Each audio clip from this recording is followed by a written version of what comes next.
पाठ 19। आज्ञाकारी राम। हजारों वर्ष पहले दशरथ नाम के एक राजा थे।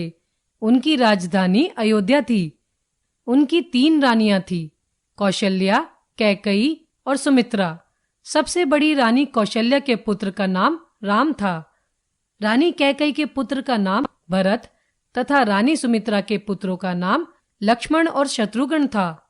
चारों भाइयों में बहुत प्रेम था। राम सभी भाइयों में सबसे बड़े थे। अतः राजा दशरथ राम को अपना राजपाट सौंपना चाहते थे, किंतु रानी कैकई ने छल पूर्वक राजा दशरथ से अपने पुत्र के लिए राज्य तथा राम के लिए 14 वर्ष का वनवास मांग लिया। राम अपने पिता के वचनों का पालन करने के लिए सहर्ष वन में जाने को तैयार हो गए। उनके छोटे भाई लक्ष्मण और पत्नी सीता भी हट करके उनके साथ वन में आ गए और चित्रकूट में रहने लगे। राजा दशरथ राम, सीता और लक्ष्मण के वियोग में स्वर्ग सिधार गए।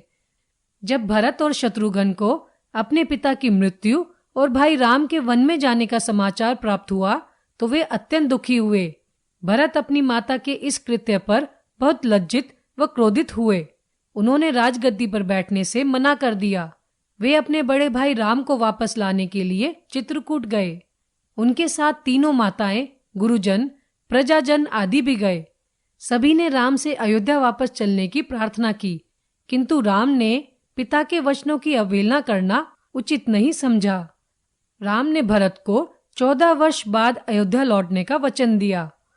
भरत के जाने के बाद राम चित्रकूट छोड़कर पंचवटी में रहने लगे। पंचवटी में रहते समय लंका के राजा रावण ने धोखे से सीता का हरण कर लिया। अपनी पत्नी सीता को प्राप्त करने के लिए राम ने हनुमान और किष्किंधा के राजा सुग्रीव की सहायता से लंका पर चढ़ाई कर दी। रावण के भाई विभीषण ने भी राम का साथ दिया। विभीषण सदाचारी और ईश्वर भक्त थे।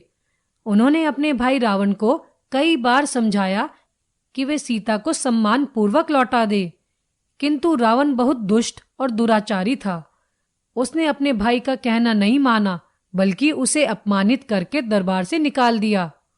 राम और रावण के मध्य कई दिनों तक युद्ध हुआ। अंत में दुष्ट रावण मारा गया और राम ने सीता को वापस प्राप्त कर लिया। राम के वनवास की अवधि भी समाप्त हो गई थी। अतः वे अपनी पत्नी सीता